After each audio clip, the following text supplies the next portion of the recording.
Selamat siang, Wahyu, Galih, Adelia. Siang, Pak. Ya, bisa mendengar suara saya ya? Suaranya kecil, Pak. Oh iya, suaranya kecil. Oke, kenapa ya kok kecil? Sekarang masih kecilkah? Sudah, Pak. Oke, Sudah oke. tidak, Pak. Ya,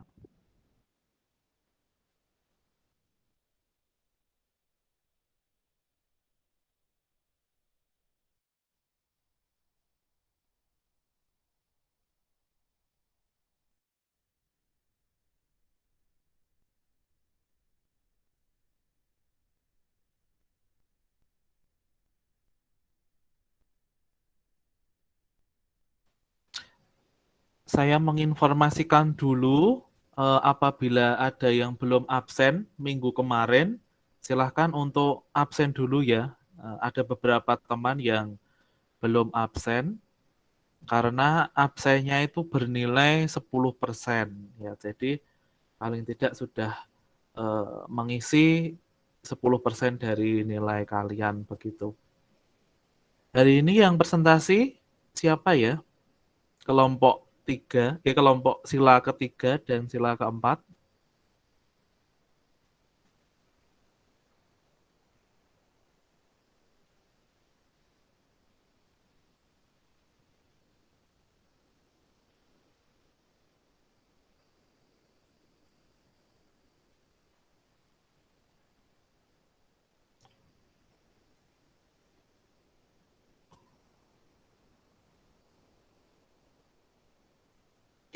Negara yang berkerakyatan kelompok saya, Pak. Oh ya, kelompoknya Elizabeth ya.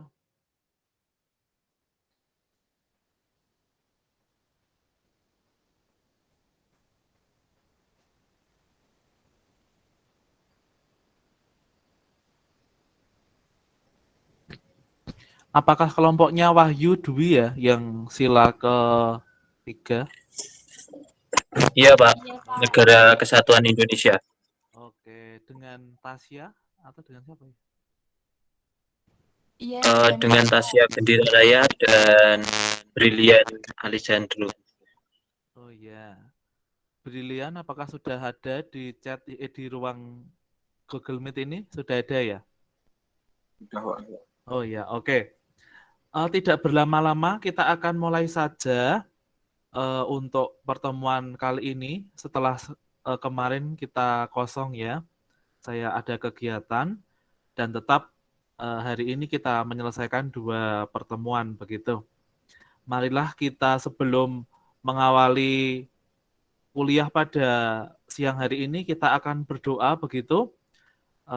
Saya akan pimpin dalam iman Kristiani untuk yang lain bisa menyesuaikan. Marilah kita berdoa.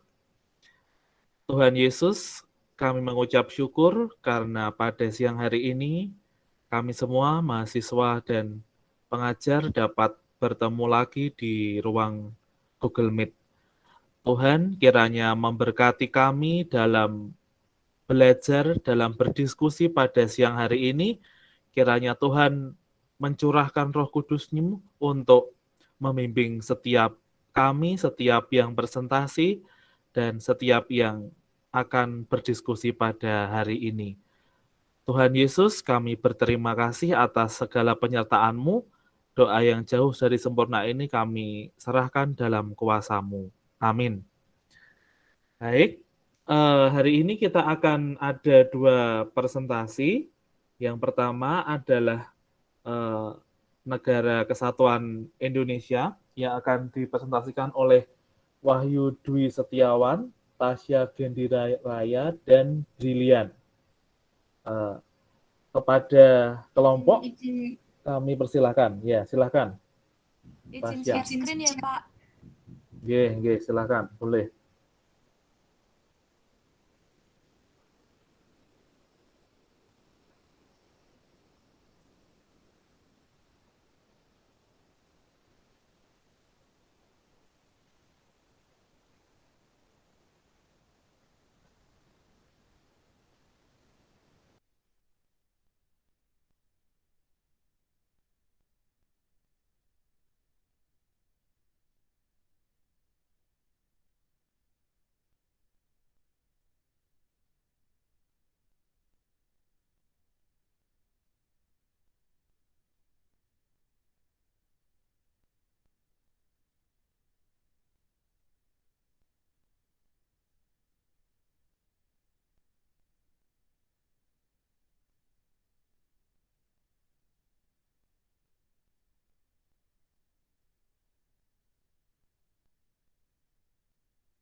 siang buat teman-teman dan Pak Dion.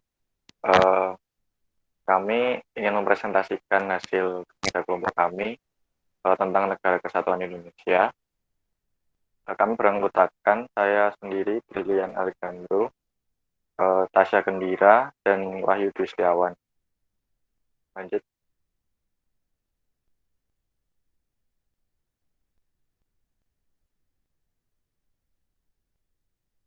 Next.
Lalu di sini kami akan menjelaskan tentang sila ketiga, yaitu Persatuan Indonesia dalam Pancasila.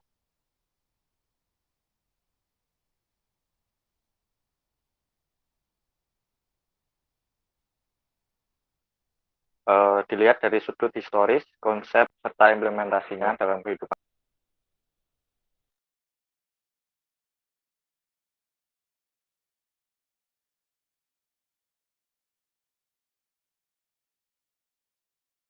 Belakang pemikiran dan proses historis dalam hal rumusannya. Lanjut. Kami ada 4 topik. Yang pertama tentang Persatuan Indonesia, lalu implementasi nilai Persatuan Indonesia dan di negara kesatuan, sebagai negara kesatuan. Lalu ketiga, negara kepulauan yang berdiri Nusantara. Yang keempat, usaha mempertahankan negara kesatuan Republik Indonesia. Untuk topik pertama, Persatuan Indonesia merupakan perkembangan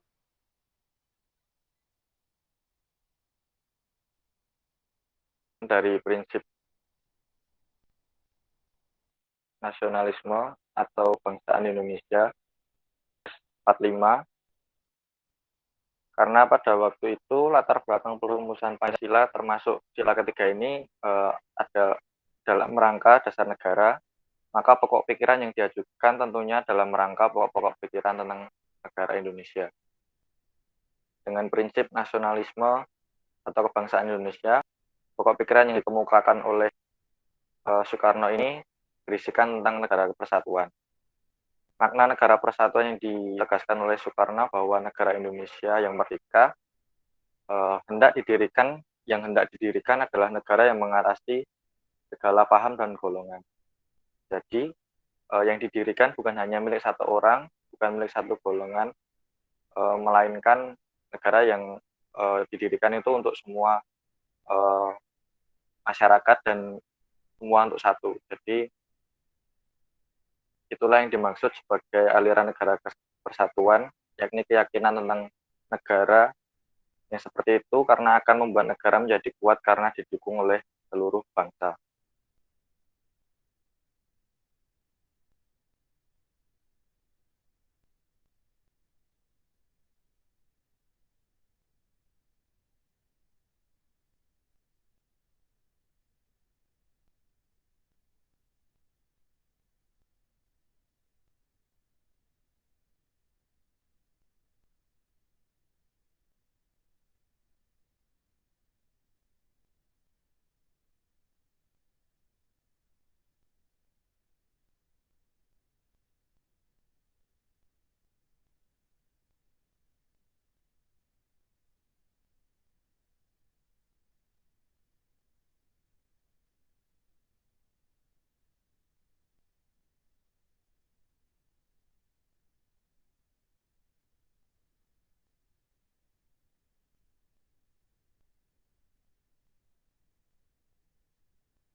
Mohon maaf, ada kendala teknis sebentar.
Mohon maaf, apakah sudah terlihat?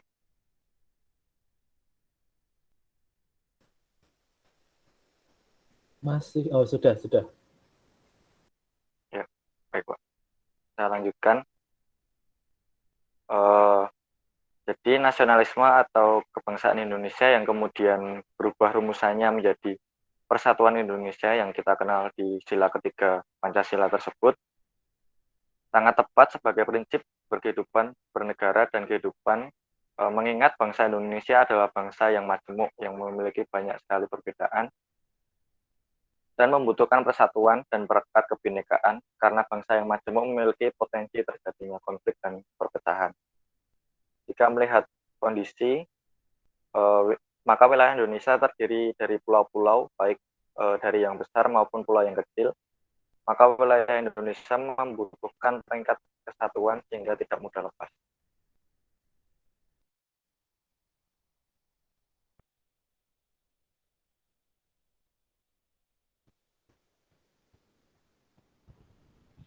Selanjutnya, topik kedua, implementasi nilai Persatuan Indonesia Negara Kesatuan. Next. Persatuan Indonesia jika dikaitkan dengan negara sebagaimana dikemukakan melalui penjelasan resmi.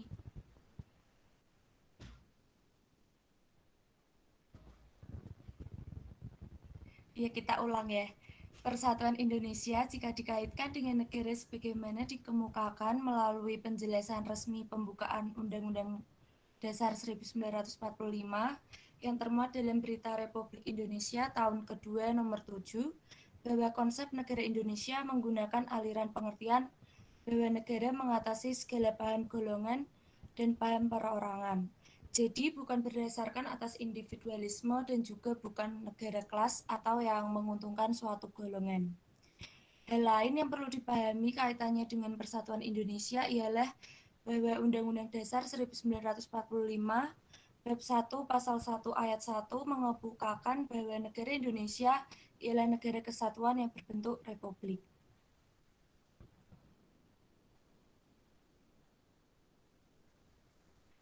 Adapun 4 ciri-ciri negara kesatuan. Yang pertama, wewenang tertinggi berada di tangan pemerintah pusat. Kedua, rakyat dapat berhubungan dengan pemerintah pusat secara langsung untuk menjalankan daerahnya. Ketiga, kekuasaan politik di negara kesatuan dapat didelegasikan kepada pemerintah daerah, namun pemerintah pusat tetap menjadi yang paling berkuasa. 4. Negara memiliki kebijakan yang berkaitan dengan permasalahan ekonomi, politik, sosial, budaya, hingga pertahanan dan keamanan. Selanjutnya, negara kesatuan terdiri dari wilayah-wilayah besar dan kecil sebagaimana dikemukakan dalam bab 6 pasal 18 ayat 1 Undang-Undang Dasar 1945. Negara Kesatuan Republik Indonesia dibagi atas daerah-daerah provinsi, dan daerah provinsi itu dibagi atas kabupaten dan kota. Yang tiap-tiap provinsi, kabupaten, dan kota itu mempunyai pemerintahan daerah yang diatur dengan undang-undang.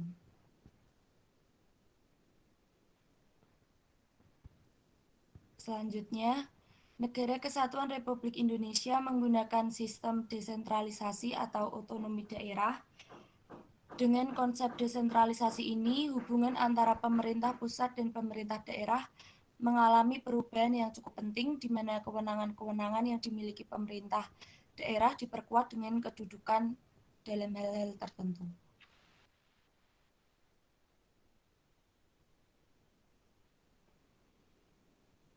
Terdapat 6 pasal. Yang pertama, Pasal 18 ayat 1 Amandemen Kedua Undang-Undang Dasar 1945, Negara Kesatuan Republik Indonesia dibagi atas daerah-daerah provinsi, dan daerah provinsi itu dibagi atas kabupaten dan kota.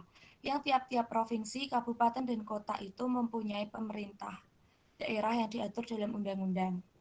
Yang kedua, Pasal 18 ayat 5 Amandemen Kedua Undang-Undang Dasar 1945 dinyatakan bahwa pemerintah daerah menjalankan otonomi seluas-luasnya, kecuali urusan pemerintahan yang oleh undang-undang ditentukan sebagai urusan pemerintah pusat.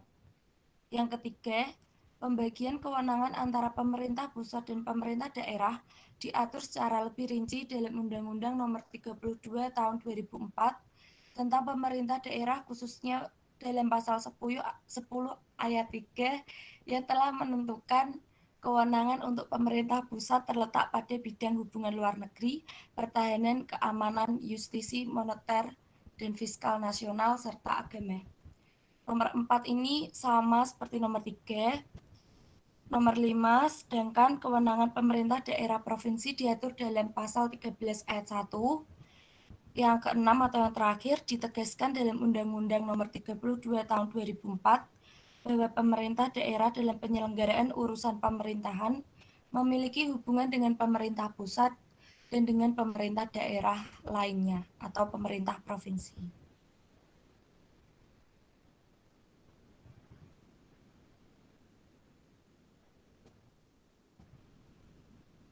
Terdapat 6 keuntungan menjalankan sistem desentralisasi. Yang pertama, banyak urusan pemerintahan yang dilaksanakan oleh daerah-daerah, maka penyelenggaraannya lebih efektif atau efisien.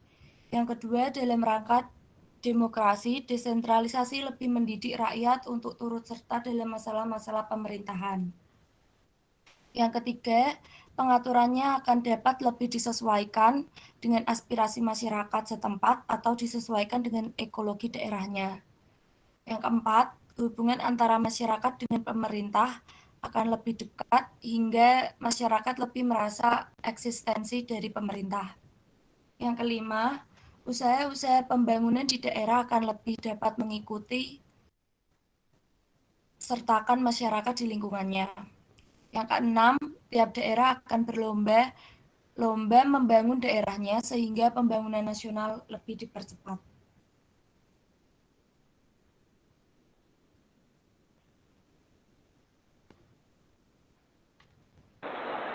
Untuk topik yang berikutnya, yaitu topik negara kepulauan yang berdiri Nusantara.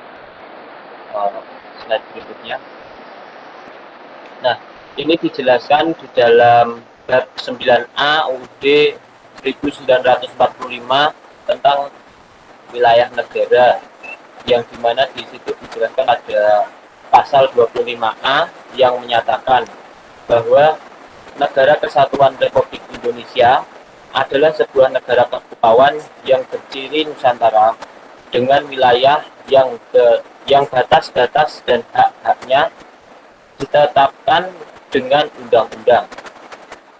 Nah, untuk wujud nyata wawasan Nusantara adalah penyatuan wilayah secara hukum yang dimulai berturut-turut dengan deklarasi Juanda, serta penetapan laut teritorial, landasan kontinen, dan zona ekonomi eksekutif, serta pembulatan wilayah udara sampai geostasioner orbit atau lebih kita kenal dengan nama GSO, yang kemudian penetapan wilayah Negara Kesatuan Republik Indonesia bukan tanpa tantangan, tetapi suatu proses dan perjuangan panjang, terutama dalam dialog dengan negara tetangga di forum internasional. Slide berikutnya.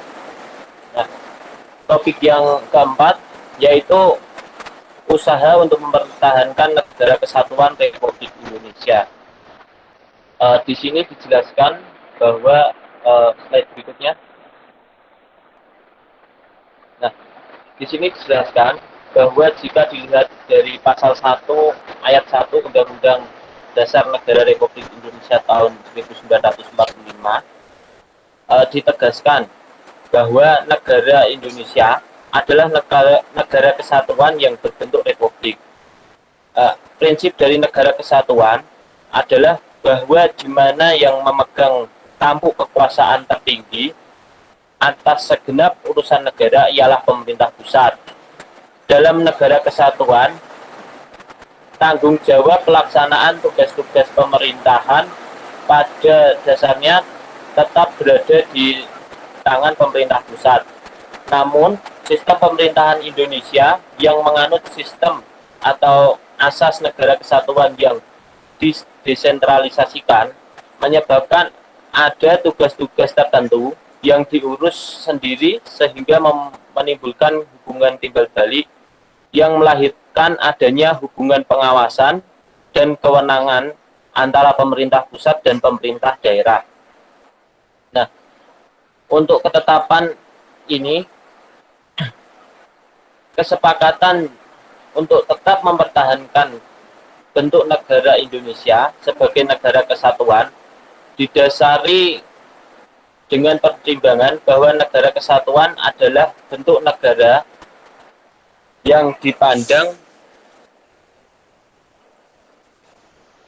paling tepat untuk mewadahi gagasan persatuan sebuah bangsa yang majemuk, ditinjau dari beberapa latar belakang.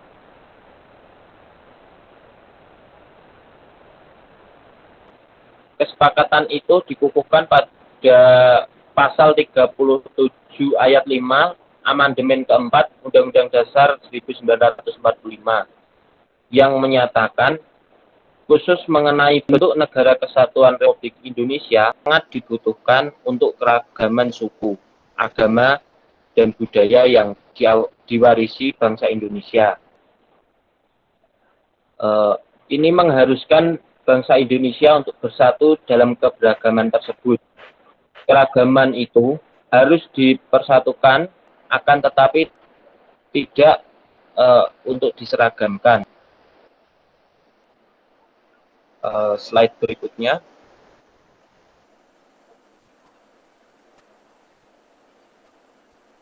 Nah, di sini dijelaskan bahwa dalam kehidupan berbangsa Indonesia, setelah Indonesia merdeka, Persatuan Indonesia tetap memegang peranan kunci untuk menjaga kelangsungan hidup bangsa Indonesia yang masyarakatnya sangat majemuk. Itu merupakan ciri bahwa masyarakat yang majemuk itu memerlukan pengelolaan secara tepat karena adanya potensi terjadinya konflik dan perpecahan yang dapat mengancam kelangsungan hidup sebagai bangsa. Dalam pembukaan UUD 1945 telah ditetapkan, yaitu cita-cita nasional Indonesia yang pertama yaitu bersatu, berdaulat, adil, dan makmur. Sekian presentasi dari kelompok kami. Jika ada yang ingin ditanyakan, kami persilahkan. Oke, baik. Terima kasih dari kelompok sila ketiga. Saya memberi kesempatan 3 penanya saja ya. Silakan untuk yang mau bertanya, raise hand terlebih dahulu. Untuk diberikan kepada kelompok yang membahas mengenai sila ketiga. Apakah ada yang bertanya? Sebelum ada yang bertanya, saya mengingatkan untuk absen ya. Marcelius, sudahkah absen? 2 kali ya. 2 kali kosong Marcelius. Apakah ada di sini?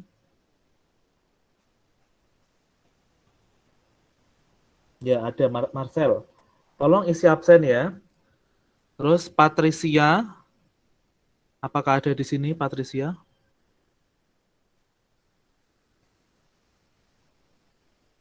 Oke. Dan Ferdian Pramudito, silahkan untuk isi absen. Ada beberapa kali yang kosong, begitu ya. Oke, silahkan. Apakah ada yang mau bertanya? Oke, kalau tidak ada, nanti kita sambung di pertanyaan yang di kelompok yang selanjutnya. Saya minta untuk dari kelompok ini menampilkan dulu keberagaman yang sudah dibuat dan sudah dikirimkan ke saya. Silahkan, mulai dari Wahyu boleh, atau dari Tasya boleh, atau dari Brilian juga boleh. Silahkan. Ini enak sekali. Saya dulu tidak apa, Pak? Ya, silahkan, Wahyu. Ya, baik, Pak. Sebentar ya, Pak. Saya izin share screen, Pak. Nggak apa-apa, silahkan. Ini enak sekali kelompoknya tidak ada yang bertanya ya. Apakah sudah terlihat, Pak? Masih. Ya, sekarang sudah. Ya. Di sini saya menjelaskan tentang tradisi di daerah saya, yaitu tradisi Dawan di Desa Jelarem. Dawan adalah tradisi di Desa Jelarem yang dilaksanakan di tempat mata air yang diberi nama mata air Gua Londo. Gua Londo ini diambil dari bekas peninggalan dari Gua Belanda pada masa penjajahan. Lokasi ini diambil karena terdapat sumber mata air yang mengaliri daerah di Desa Jelarem, yaitu desa saya. Nah, apa saja yang dilakukan di tempat tersebut? Yang dilakukan di tempat tersebut ada beberapa hal. Yang pertama, membersihkan lokasi untuk menjaga mata air. Untuk waktu pembersihan lokasi ini dilakukan sehari sebelum dilakukannya upacara. Semisal upacaranya itu diadakan hari Senin, waktu pembersihan lokasi dilakukan pada hari Minggu sebelum upacara itu. Nah, pada saat waktu membersihkan lokasi ini dilakukan juga ritual menyembelih kambing jantan sebagai persembahan. Untuk persembahan ini biasanya diambil dari uang kas di desa kami yang memang diperuntukkan untuk acara tersebut. Nah, yang berikutnya yaitu melaksanakan kenduri di tempat tersebut. Nah, kenduri ini dilakukan pada saat upacara tersebut dilakukan, yang dimana itu mengundang berbagai ahli agama dan juga masyarakat untuk hadir mengikuti kenduri tersebut. Pada saat kenduri itu, kami masyarakat di Desa Jelarem melakukan makan bersama, yaitu daging dari kambing jantan yang sudah disembelih pada hari sebelumnya. Nah, kapan pelaksanaannya? Untuk pelaksanaannya di Dawan di Desa Jelarem dilaksanakan pada hari Senin Pahing minggu kedua pada bulan Sapar. Itu diambil menurut kalender Jawa. yang dilakukan kenduri pada pagi harinya. Apa yang dilakukan setelah itu? Setelah melakukan upacara kenduri pada pagi harinya, kemudian dilakukan pada sore harinya di Dukuh Ngaglik, Desa Jelarem, itu mengadakan pagelaran seni reog untuk hiburan setelah kenduri dawan dilakukan. Nah, apa sih yang dapat diambil dari tradisi ini? Yang dapat diambil yaitu makna bahwa pentingnya kita menjaga dan merawat alam yang sudah memberikan kemudahan dalam kita beraktivitas. Sekian penjelasan saya tentang Dawan di Desa Jelarem. Oke, terima kasih Wahyu. Saya pernah ke Jelarem ya, itu desanya sangat tinggi sekali, masuk di Klero ya, Wahyu ya, Iya. sampai arah ke Boyolali. Itu memang daerah tinggi di bawah kaki Gunung Merekbabu kalau tidak salah. Oke, terima kasih. Sekarang Iya, Pak. bisa dilanjut oleh Desa Tasya Jelarem, atau Brilian. Oh ya, baik Pak.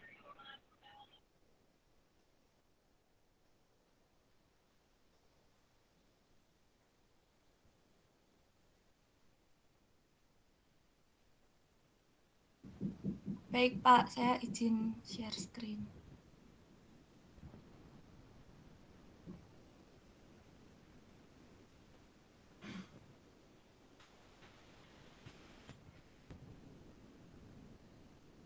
Apakah sudah terlihat Pak?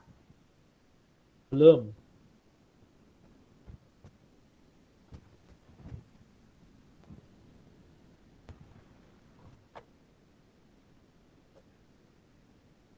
Oke, sekarang sudah. Masih belum ya Pak? Sekarang sudah, Nak? Sudah. Iya. Baik, saya akan Ya Pak. Saya akan mempresentasikan mengenai Merti Desa. Saya tinggal di Kota Salatiga, di wilayah Sedemukti, Dukuh. Merti Desa merupakan upacara ritual yang sudah mentradisi pada masyarakat Jawa. Merti Desa sebagai bentuk upacara ritual oleh masyarakat yang dilaksanakan pada 1 tahun sekali sebagai tradisi dan ungkapan rasa syukur kepada Tuhan. Merti Desa melibatkan seluruh lapisan masyarakat, dipimpin oleh pemerintah daerah pada wilayah desa tertentu, dan diikuti oleh warga masyarakat setempat. Merti Desa juga sekaligus dapat digunakan sebagai wahana mengajak masyarakat melestarikan dan nguri-nguri tradisi warisan nenek moyang, serta mengajak masyarakat mengambil hikmah yang terkandung dalam upacara Merti Desa ini. Nah, di Merti Desa ini diharapkan masyarakat dapat mengambil nilai filosofis yang terkandung di dalamnya, diantaranya manusia harus selalu eling lan waspada, mengingat dan mengucapkan terima kasih kepada bumi yang telah memberi segalanya untuk kebutuhan kehidupan manusia. Sekian presentasi saya. Terima kasih. Oke, terima kasih Tasya. Hampir mirip dengan punya Wahyu tadi mengenai tradisi yang dilaksanakan di suatu tempat, begitu ya? Iya, Pak. Oke, ya. Karena Brilian tidak bisa, silakan Brilian menjelaskan saja, tidak apa-apa tanpa gambar atau video. Dijelaskan aja, tidak apa-apa.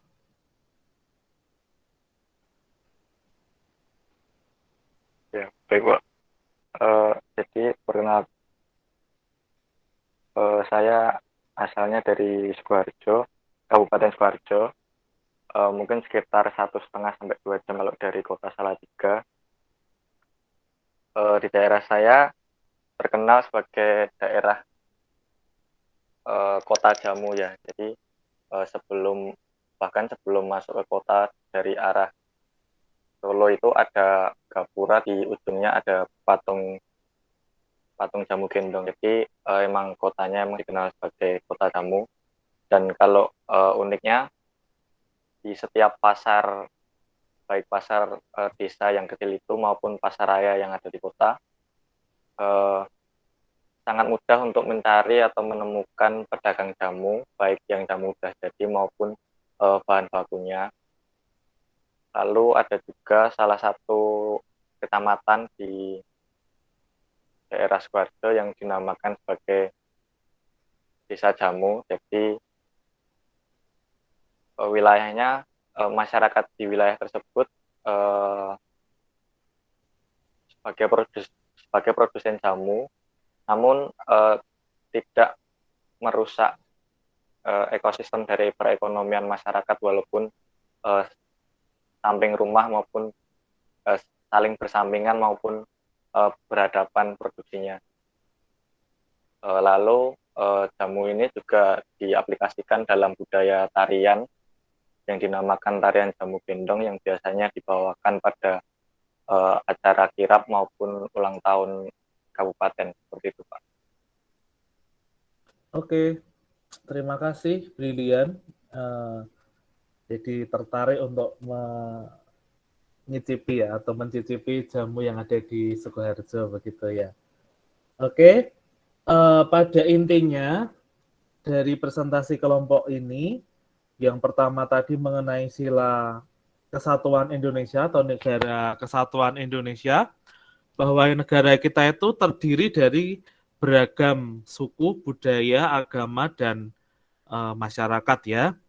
Maka para pendiri bangsa sudah memutuskan bahwa harus adanya suatu kesatuan atau persatuan Indonesia.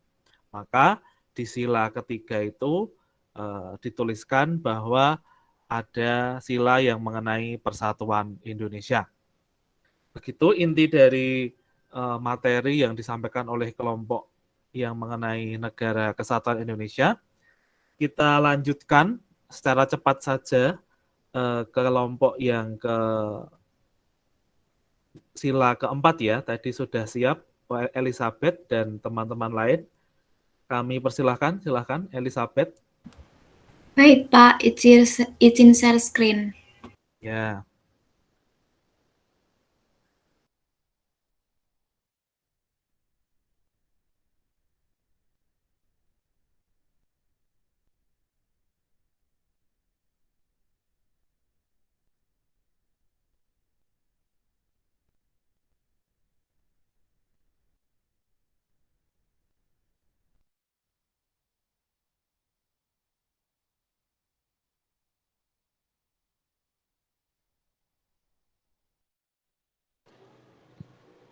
Apakah sudah terlihat, teman-teman?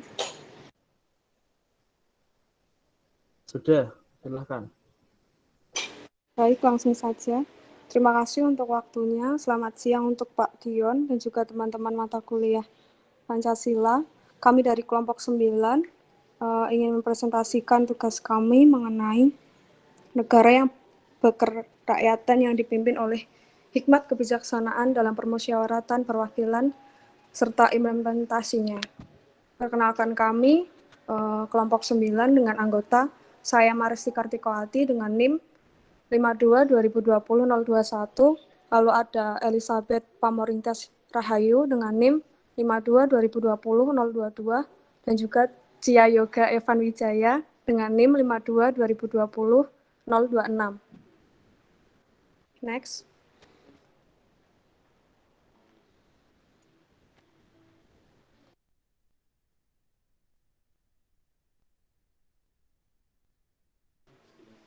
Next, Elizabeth.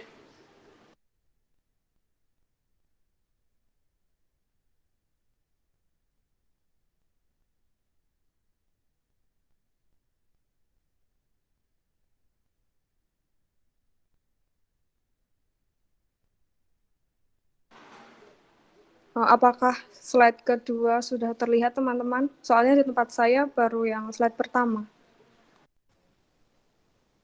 Belum ya, masih slide pertama juga. Mungkin Elizabeth terkendala jaringan ya.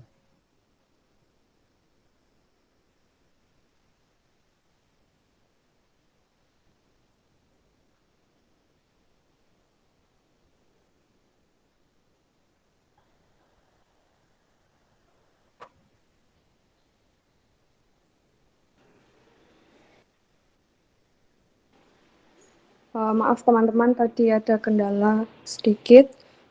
Kami lanjutkan. Yang pertama adalah latar belakang historis sila keempat atau kerakyatan atau demokrasi.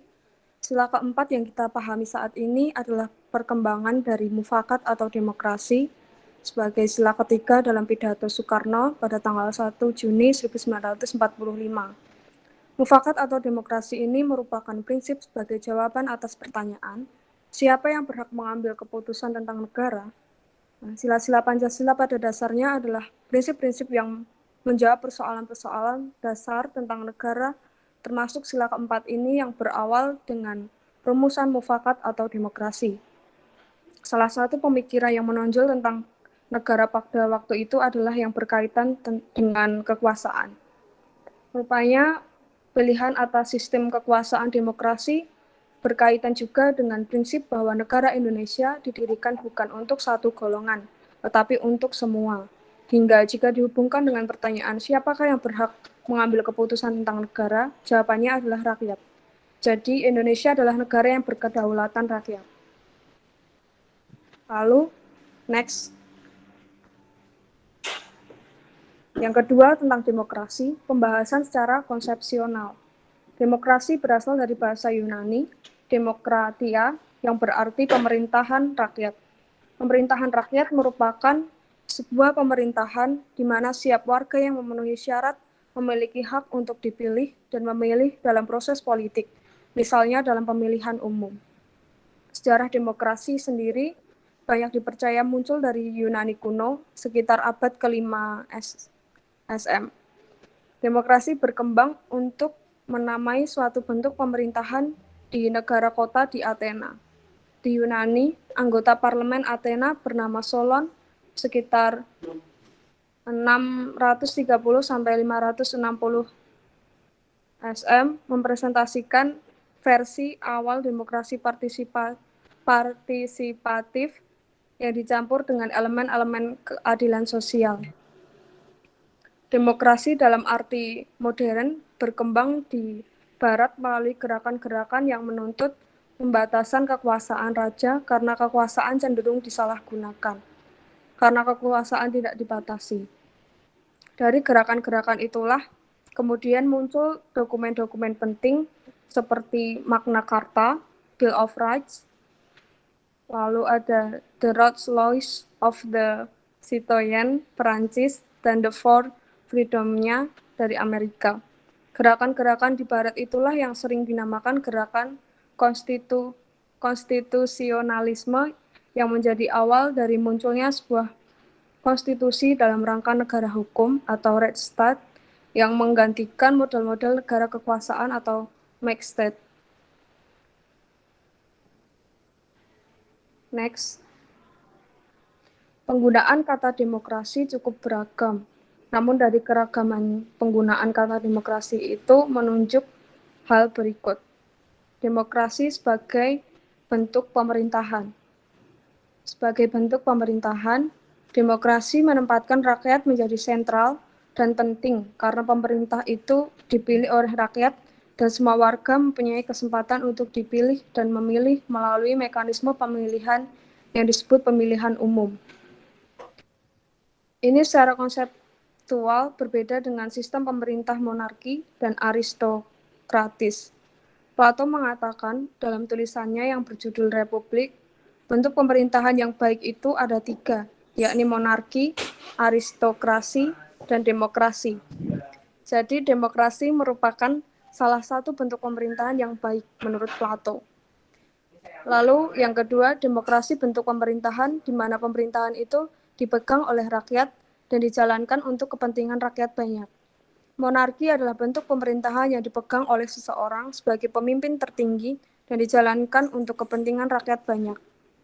Aristokrasi adalah bentuk pemerintahan yang dipegang oleh sekelompok orang yang memimpin dan dijalankan untuk kepentingan rakyat banyak. Semuanya mempunyai tujuan yang baik untuk rakyat. Untuk mencapai hal itu, pasti ada prasyarat yang harus dijalankan agar kekuasaan benar-benar mencapai maksud dan tujuannya. Jika prasyarat tidak dipenuhi, maka akan berubah menjadi lain. Next. Selanjutnya akan dijelaskan teman saya Cia Yoga. Baik, akan saya sambung. Yang B ini ada demokrasi sebagai sistem politik. Nah, yang pertama ini sebagai suatu sistem politik, demokrasi terdiri dari unsur struktur dan budaya politik. Untuk struktur politik sendiri ada suprastruktur politik dan infrastruktur politik. Untuk suprastruktur politik ini mencerminkan suasana kehidupan politik di aras atas yang terdiri dari lembaga-lembaga atau badan-badan politik negara seperti eksekutif, legislatif, dan yudikatif. Yudikatif ada MPR, DPR, Presiden, MA, dan MK.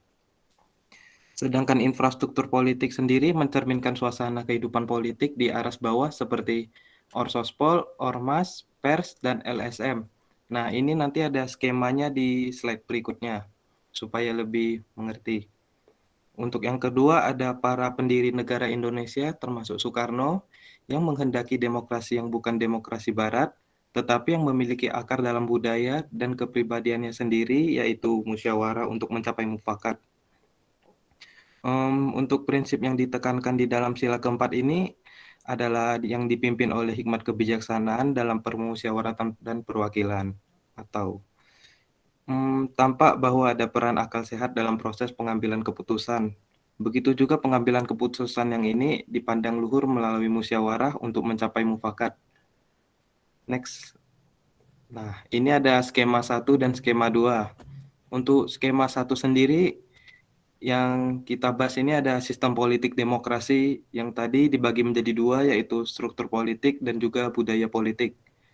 Yang struktur politik tadi kan udah dibagi 2, yaitu suprastruktur politik dan infrastruktur politik, di mana suprastruktur politik ada MPR, DPR, Presiden, MA, dan BPK, dan infrastruktur politik ada Orsospol, Ormas, dan Pers. Untuk budaya politik sendiri ini berupa nilai sikap perilaku masing-masing. Skema 2, yaitu kita membahas tentang proses politiknya. Yang utama itu ada 3, yaitu input, konversi, dan output.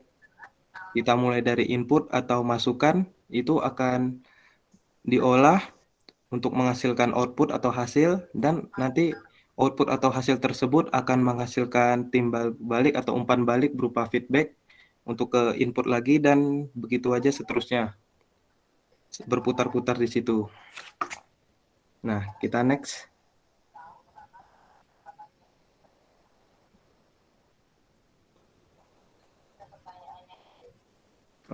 Yang ketiga ini ada implementasi demokrasi dalam kehidupan bernegara. Sendi-sendi sistem politik demokrasi di Indonesia ini dibagi menjadi 7 yang di PPT. Yang pertama ada ide kedaulatan rakyat, yaitu terdapat dalam pasal 1 ayat 2 UUD 1945. Yang kedua ada negara berdasar atas hukum, ini terdapat dalam pasal 1 ayat 3 UUD 1945. Yang ketiga bentuk republik yang tercermin dalam pasal 1 ayat 1 UUD 1945. Yang keempat ada pemerintahan berdasar konstitusi terdapat dalam pasal 4 ayat 1 UUD 1945. Yang kelima ada pemerintahan yang bertanggung jawab. Dan yang keenam ada sistem perwakilan di mana demokrasi yang dijalankan ini sesuai dengan sila keempat, yaitu demokrasi perwakilan. Serta yang terakhir yaitu sistem pemerintahan presidensil. Nah, next akan disambung oleh teman saya, Elizabeth.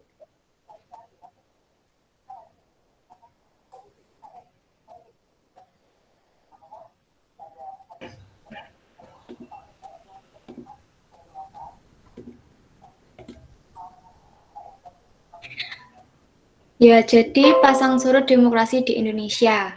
Pada dasarnya, demokrasi di Indonesia mengalami pasang dan surut. Pernah demokrasi menguat, namun juga pernah surut. Hal tersebut ditentukan juga oleh paradigma ketatanegaraan yang berkembang dan undang-undang dasar yang berlaku di sepanjang sejarah ketatanegaraan Republik Indonesia. Yang pertama, periode 1945 sampai 1950. Penyelenggaraan pemerintah demokrasi pada periode ini menghadapi tantangan dan kendala agresi Belanda yang ingin menguasai kembali Indonesia. Demokrasi tentu belum berjalan dengan baik. Pada periode 1950 sampai 1959. Pada periode ini memasuki demokrasi parlementer berdasarkan UUD sementara 1950 sebagai landasan konstitusionalnya.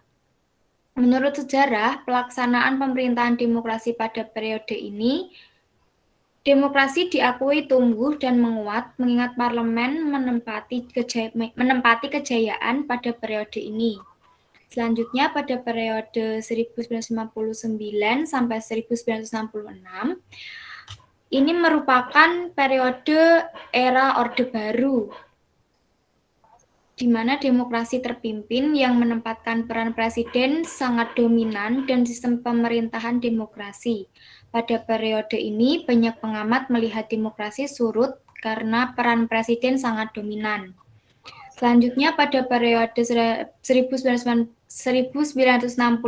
sampai 1998, ini merupakan era Orde Baru terpimpin yang era Orde Baru memperlihatkan banyak pembatasan dalam pemerintahan demokrasi sehingga demokrasi surut lagi akibat dari pembatasan-pembatasan dalam banyak hal agar berkembang politik terkendali sehingga memungkinkan pertumbuhan ekonomi karena terciptanya stabilitas nasional, pembatasan parpol dan ormas, pembatasan pers, dan pembatasan berpendapat.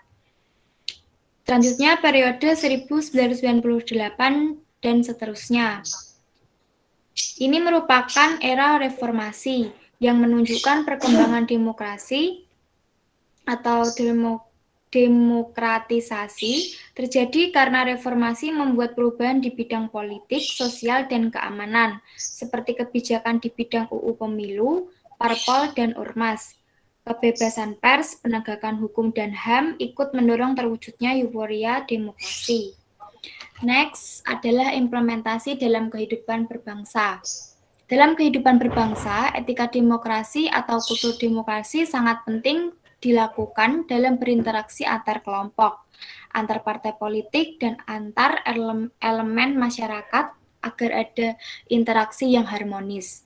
Secara struktural dan kelembagaan demokrasi berkembang sangat pesat.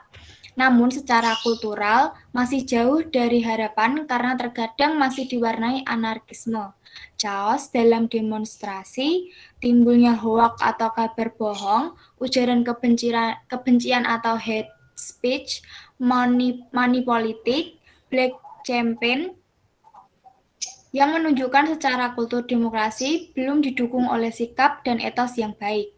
Masih ada kesenjangan antara kultur demokrasi dan struktur demokrasi. Nah, peran warga negara sangat strategis di negara demokrasi dalam berpartisipasi memberi masukan, gagasan-gagasan segar dalam rangka good governance, tapi juga dalam rangka pelaku demokrasi yang sehat. Dalam kaitannya dengan hal itu, maka pendidikan demokrasi dalam konteks ini adalah demokrasi dalam arti sikap hidup yang mencerminkan nilai-nilai demokrasi yang dipraktekkan oleh masyarakat yang kemudian memunculkan budaya demokrasi. Nilai-nilai demokrasi seperti apa yang dihayati menjadi sikap hidup dan budaya demokrasi itu? Menurut Henry B. Mayo dalam Miriam Budiarjo tahun 2010 mengidentifikasi sebagai berikut. Yang pertama, penyelesaian pertikaian secara damai dan sukarela. Yang kedua,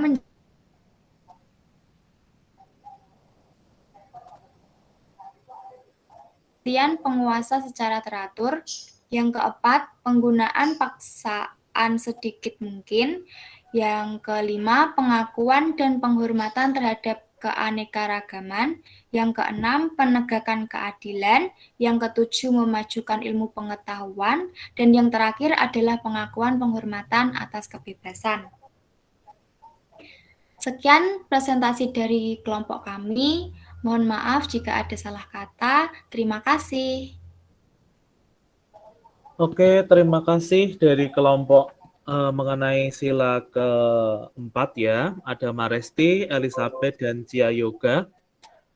Saya persilahkan jikalau ada pertanyaan dari teman-teman, karena waktu sudah mau menunjukkan pukul 12 ya, sudah hampir 1 jam kita bersama di dalam pertemuan ini.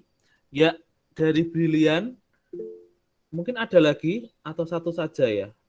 Ya, silakan Brilian. Baik, saya izin bertanya dengan kelompok ini. Tadi dijelaskan bahwa sesuai sila keempat bahwa negara itu diatur oleh rakyat dari negara tersebut. Namun bagaimana konsep yang digunakan di Indonesia apabila rakyatnya saja sudah sangat banyak, lalu bagaimana cara memberikan setiap masukan maupun kritik untuk mengelola negara? Terima kasih. Oke, ini pertanyaannya sangat bagus ya. Silahkan langsung ditanggapi oleh kelompok ya. Baik, saya akan menanggapi pertanyaan dari Brilian. Kalau menurut saya, maka diciptakan itu pemilu untuk memilih wakil rakyat yang kemudian bertugas untuk menyampaikan pendapat setiap masyarakat agar tercipta musyawarah mufakat, lalu sehingga negara dapat menentukan pilihan atau pandangannya gitu. Gimana Brilian? Bisa diterima atau tidak? Atau mungkin Pak Dian mau menanggapi lagi? Ya, Brilian bagaimana? Sudah jelas? Saya kira sudah menjawab ya, karena di Indonesia itu tidak bisa diterapkan seperti pada saat di kota Athena zaman dahulu ya, karena demokrasi kita tahu bahwa di kota Athena terlebih dahulu demokrasi secara langsung. Kenapa di sana secara langsung? Karena rakyatnya atau warganya itu sangat sedikit. Nah, secara langsung maka dapat tersampaikan oleh pimpinan atau wakil-wakil di wakil rakyat. Sedangkan di Indonesia, betul yang dikatakan Maresti, bahwa caranya dalam menampung aspirasi semua rakyat itu dengan mengadakan pertemuan dengan wakil rakyat, dan itu memang diagendakan oleh wakil-wakil rakyat kita yang terutama di DPR atau DPRD itu untuk menampung aspirasi dari rakyatnya lewat kunjungan aspirasi di berbagai daerah begitu. Dan itu bertujuan untuk menampung aspirasi rakyat. Ya, memang tidak bisa semua aspirasi rakyat dapat ditampung ya, karena saking banyaknya dari rakyat di negara Indonesia. Begitu, pertanyaannya sudah terjawab. Saya kira cukup dari teman-teman. Silahkan untuk menyampaikan presentasi mengenai keberagaman budaya. Dipersilahkan dulu siapa? Elizabeth, Cia, Yoga, atau Maresti? Silahkan. Oke, Brilian sudah setuju. Siap. Ya, Maresti dulu. Silahkan. Boleh minta tolong Victor itu sekali untuk share screen.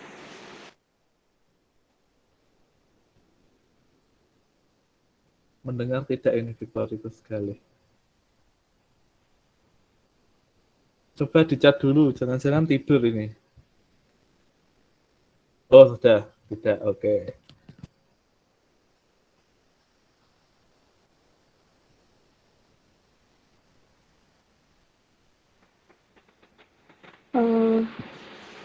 Kebudayaan saya yang ini saya ambil dari Keraton Surakarta Hadiningrat.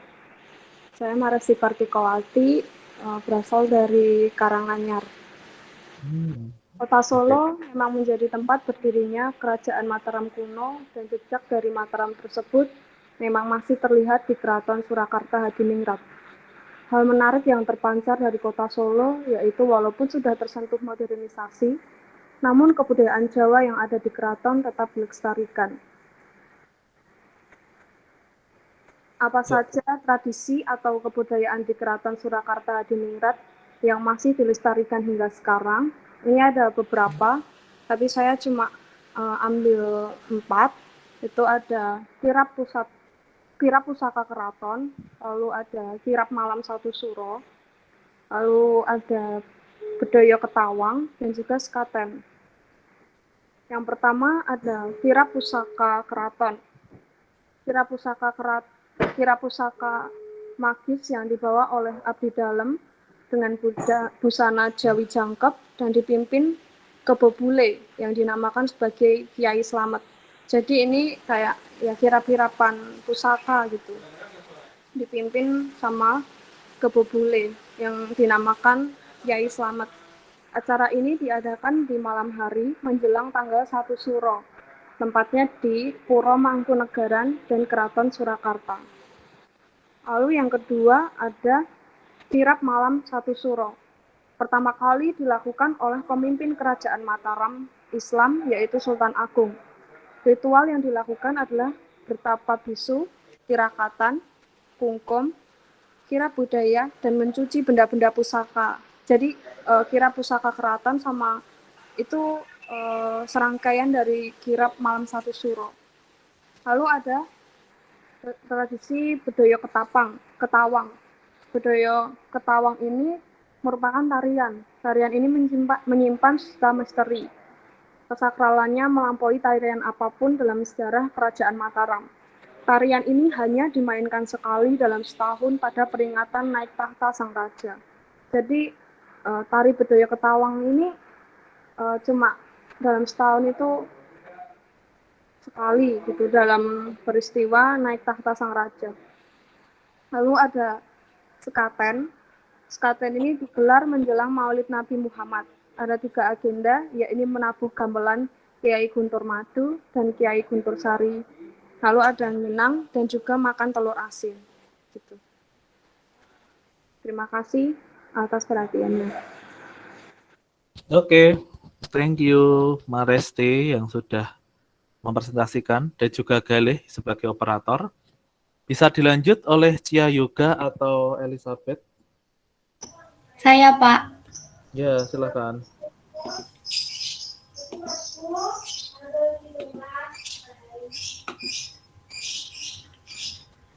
Saya akan mempresentasikan tentang Tari Purisari. Tari Purisari merupakan tarian identitas Kabupaten Pati yang merupakan tarian penyambut tamu yang bertemakan tari tayub, menceritakan ungkapan syukur masyarakat Pati kepada Tuhan Yang Maha Kuasa atas hasil panen yang melimpah. Tari Purisari ini lahir dari gagasan Bupati Pati Sunarji yang menjabat pada tahun 1991 sampai 1996. Dalam pidato tahun keduanya di Gor Pesantenan Puri Pati, dia mengesahkan Tari Purisari sebagai tari identitas Kabupaten Pati. Makna yang terkandung dari Tari Purisari ini yang pertama adalah gerakan Tari Purisari mengajarkan tentang etika pergaulan. Tema Tari Purisari mengajarkan manusia untuk selalu bersyukur, dan yang ketiga, iringan Tari Purisari mengajarkan manusia untuk selalu mengakui keberadaan Tuhannya. Lelagon ilir-ilir, menanamkan semangat untuk belajar setinggi langit atau ketawang sinom, dan memahami serta menghargai teman bergaul yang berasal dari daerah lain yang mempunyai tata nilai yang berbeda-beda. Tidak membedakan satu dengan yang lain, bangga terhadap daerahnya, serta cinta produksi dalam negeri atau lelagon gandul pati. Yang keempat, tata rias wajah dan rambut mengandung nilai kesederhanaan, keberanian, kerapian, cinta kebaikan, serta keanggunan. Yang kelima, tata busana mengandung nilai keberanian tetapi tidak sombong, kelincahan, dan kejawen dilihat dari segi busana berwarna hitam. Sekian presentasi dari saya. Terima kasih.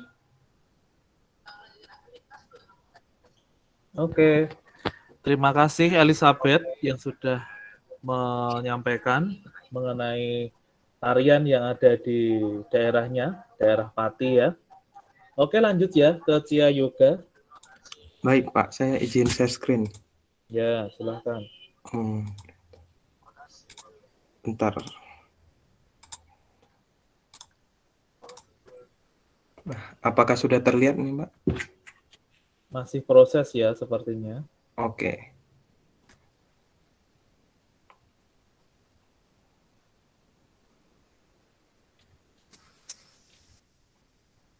Oke, sudah sekarang. Baik, Pak. Ini saya besarkan saja. Nah, yang saya bahas ini adalah tradisi Dukderan dari Semarang. Dukderan ini merupakan festival tahunan yang menjadi ciri khas Kota Semarang, meskipun di 2 tahun ini 2020 dan 2021 tidak ada dan atau ditiadakan karena pandemi. Festival ini tuh diadakan guna untuk menyambut bulan suci Ramadan, dan festival ini sudah kayak pesta rakyat gitu yang dihadiri oleh masyarakat dari berbagai lapisan, baik itu tua muda, kalangan atas bawah, dan juga dari berbagai kelompok etnis. Kata Dukderan ini sendiri terdiri dari kata duk yang berarti suara beduk dan deran yang berarti suara mercon. Nah, sudah bisa dibayangkan gimana festival ini. Perayaan ini tuh identik dengan suara beduk dan mercon untuk membuat acara lebih meriah. Tujuannya itu supaya untuk mengumumkan awal dimulainya bulan suci Ramadan. Di dalam acara ini terdapat prosesi pemukulan beduk dan juga dentuman meriam usai pembacaan suhuf halakah. Untuk ciri khas sendiri, ciri khas dari perayaan Festival Dukderan ini adalah Karnaval Warak Ngendok, di mana warak ngendok ini adalah hewan imajiner bertubuh tubuhnya itu menyerupai kambing dan kepalanya itu naga. Selain itu, ada pula kembang manggar yang dibawa oleh para rombongan peserta karnaval, kayak bunga gitu. Nah, untuk makanan khas sendiri, ada makanan khas unik yang hanya ada pada Festival Dukderan. Meskipun sekarang sudah banyak juga di toko-toko. Makanan ini bernama roti ganjel rel. Roti tradisional ini dibagikan saat perayaan Dukderan dan masyarakat percaya orang yang mendapat roti ini akan mampu mengatasi ganjalan saat puasa. Nah, sekian yang dapat saya sampaikan. Terima kasih. Oke, terima kasih Cia Yoga yang telah menyampaikan tradisi yang ada di Semarang ya, namanya Iya, Pak. Dukderan. Oke, siap. Saya kira sudah cukup ya, karena sudah 1 jam lebih 7. Jikalau nanti masih ada pertanyaan ataupun hal yang mau ditanyakan bisa di WA grup atau menghubungi yang presentasi. Oke, saya minta untuk mengaktifkan kamera ya, semuanya saja. Saya akan mengambil gambar untuk pertemuan kali ini. Ya, silakan. Sudah mulai muncul.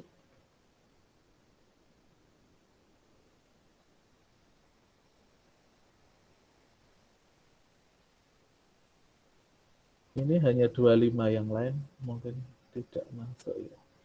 Oke, untuk minggu depan siapa ya yang presentasi? Sudah siapkah?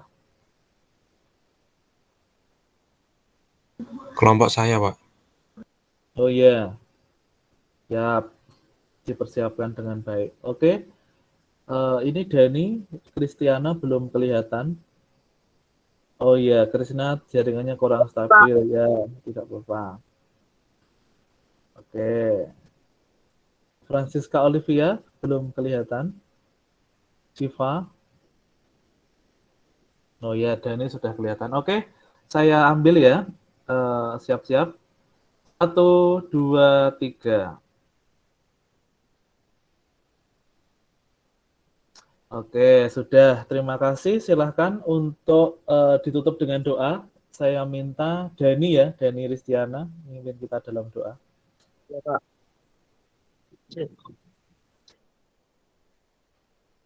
Teman-teman, sebelum kita mengakhiri pelajaran pada pagi hari ini, mari kita lebih dahulu berdoa menurut agama dan kepercayaan masing-masing. Doa mulai.